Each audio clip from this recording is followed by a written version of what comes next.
Hi friends, எல்லாருக்கும் வணக்கம். இன்னைக்கு கிராம சுகாதார செவிலியரோட பணியை பற்றி தான் பார்க்க போகிறோம். அவங்களோட பணி நம்மளுக்கு எதுக்குன்னு நம்ம நினைக்க வேணாம். இது நம்மளோட வீட்டில் இருக்கிற ஒவ்வொரு தாய்மார்களையும் பாதுகாப்பது தான் அவங்களோட முழு நோக்கம். நம்ம வீட்டில் இருக்க குழந்தைகளை பாதுகாப்பது தான் அவங்களோட பொறுப்பு. அதனால நம்ம கட்டாயம் இந்த வீடியோ பார்த்து தெரிஞ்சுக்கணும். ஃபஸ்ட்டு ஒரு தாய்மார்கள் கன்சீவ் ஆகி வந்தாங்கன்னா அவங்க முதல்ல பதிவு செய்யணும். பதிவு செஞ்சு 10 மாதமும் என்னென்ன செய்யணுங்கிறத அவங்க இந்த கிராம சுகாதார செவிலியர் அந்த மக்களுக்கு மதருக்கு சொல்லி தருவாங்க. அதன்படி அவங்க நடக்கணும்.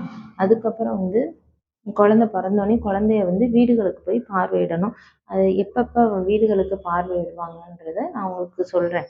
எல்லாமே தனித்தனியாக போடுறேன். இப்போ அவங்களோட ஃபுல் டோட்டல் வேலையும் பற்றி நான் சொல்லிடுறேன்.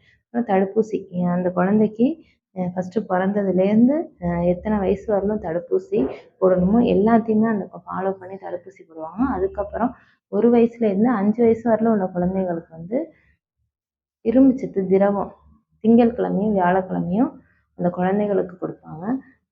குழந்தைங்க ஸ்கூலுக்கு வராத குழந்தைங்களுக்கு அவங்க வீட்டில் எப்படி கொடுக்கணுமோ அதன்படி கொடுப்பாங்க. அதுக்கப்புறம் 6 வயசுலேருந்து 10 வயசு வரலும் உள்ள குழந்தைகளுக்கு ஸ்கூலில் டீச்சர்ஸ் மூலமாக இரும்புச்சத்து மாத்திரை வழங்கப்பட்டு வருகிறது.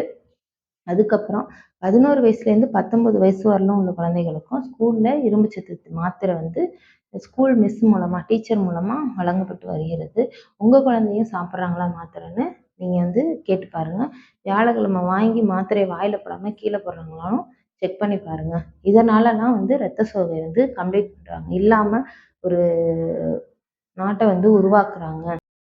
வளரிளம் பெண்களுக்கு நாப்கினும் வழங்கப்பட்டு வருகிறது. புது யுகங்கிற பேரில் ஸ்கூல்லையும் அங்கன்வாடி ஒர்க்கர் மூலமாகவும் வழங்கப்பட்டு வருகிறது. அப்புறம் குடும்ப கட்டுப்பாடு முறை, நிரந்தர முறை, தற்காலிக முறை, இதை பற்றியும் அவங்க பேசி அதை என்ன செய்யணுமோ செய்கிறாங்க. இந்த பணி இல்லாமல் இன்னும் அவங்களுக்கு நிறைய பணிகள் இருக்குது. ஆன்லைன் ஒர்க்கு, அப்புறம் ரெக்கார்ட் ஒர்க்கு நிறைய இருக்குது.